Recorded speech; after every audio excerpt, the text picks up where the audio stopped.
కార్యక్రమానికి మూల సూత్రధారి మునిపల్లి శ్రీనివాస్ గారికి, స్ఫూర్తిదాత కేవీ రమణాచారి గారికి, మా అక్కగారు సురభి వాణిదేవి గారికి, తెలంగాణ బ్రాహ్మణ సమాజం అధ్యక్షుడుగా చిరకాలం ఉండి ఇప్పుడు గౌరవ సలహాదారులు చైర్మన్గా ఉన్న జగన్మోహన్ శర్మ గారికి, ఆంధ్రప్రదేశ్ బ్రాహ్మణ సంఘం చైర్మన్ కోనేరు సతీష్ గారికి, మక్కలంగా శ్రీనివాస్ గారికి, భాస్కరమూర్తి గారికి, ఒక పని చేయాలన్నప్పుడు వాళ్ళు వాళ్ళ స్థాయిలో చేయడం ఒక పద్ధతి, 10 మందిని కూడగట్టుకొని ఒక ఉద్యమప్రాయంగా చేయడం ఒక పద్ధతి.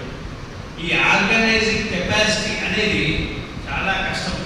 రకరకాలు ఈరోజు ఇలా ఒక జాబ్ మేళ పెట్టాలి అంటే ఆ కంపెనీల వాళ్ళతో మాట్లాడాలి, ఆ కంపెనీల వాళ్ళు ఎంతమంది వస్తారని నిర్ధారించుకోవాలి, తర్వాత ఎవరెవరు రిజిస్టర్ చేసుకుంటారు, ఎంతమంది చేసుకుంటారు అనేది చూసుకోవాలి, వచ్చిన వాళ్ళందరికీ ఏర్పాటు చూసుకోవాలి, ఇంకే రకమైన సమస్యలు వస్తాయని చూసుకోవాలి. ఇలా రకరకాల సమస్యలు. దీని వెనక మళ్ళీ ఆర్థిక సూత్రం ఉంటుంది. ఇంతమందికి భోజనం ఏర్పాటు చేయాలి, హాలు రెంట్ ఇవ్వాలి, ఇలా.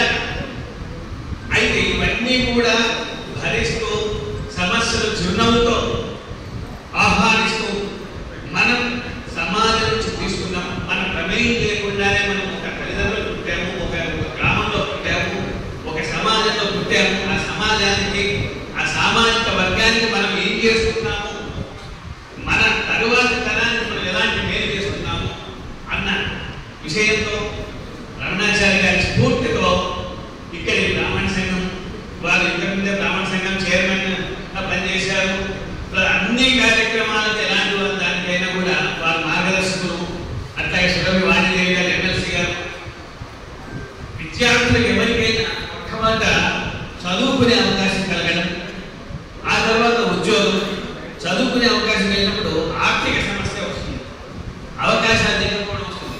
ఒకసారి నాకు ఇప్పటికే ఆశ్చర్యం వస్తుంది. ఒక స్టూడెంట్ తల్లి పెరాలసిస్ వచ్చి ఒక 6 షెడ్లో ఉంటున్నాడు. తండ్రి ఉద్యోగాన్ని రిజైన్ చేసి తల్లికి సేవ చేస్తున్నాడు. అతను బిఎస్సి ఫైనల్ ఇయర్కి వచ్చాడు. పొద్దున్న రాత్రి ట్యూషన్ చెప్తాడు. చివరికి పరీక్ష నాకు ఫీజు కట్టిన డబ్బులు లేవు, నేను వచ్చే సంవత్సరం కడతాను. మంచి టాలెంటెడ్ గ్రామీణ క్యాండిడేట్. నేను అతను గమనించాను, ఎందుకు ఏదో ఇతరులో ఏదో ఆందోళన ఉంది. చూస్తే ఏమిటి దాని దగ్గర పిలిచి అడగండి ఆయన చెప్పాడు, ఈ కథ అంతా చెప్పాడు. తల్లి స్థితి, తండ్రి స్థితి, ఆర్థిక స్థితి. అప్పుడు వెంటనే నేను అన్నాను, వాడికి ఏం చెప్పి తన దగ్గర ఉన్న పైసలతో ఫీజు కట్టేస్తే నెక్స్ట్ ఉండదు అని. బాబు నీ పైసలు ఖర్చు పెట్టకు, ఇదో ఈ 500 తీసుకో, నీ పైసలు కాబట్టి నీ వెళ్ళి ఫీజు కట్టుకో, లేకపోతే నీ ఫైనల్ ఇయర్ లేకపోతే నువ్వు సప్లిమెంటరీ క్యాండిడేట్ వరకు నీ డిగ్రీకి వాల్యూ ఉండదు అంటే వెళ్ళి కట్టుకొచ్చారు. ఈ రోజు మంచి ఉన్నత ఉద్యోగంలో ఉన్నాడు. అంటే మన సకాలంలో అలాంటి హెల్ప్, ఇది ఏదో నేను చాలా కోర్టు చేశానని చెప్పట్లేదు. ఒక వ్యక్తికి నీటి పర్సెంట్ మనం పే చేస్తే వాడి జీవితంలో పడుతుంది.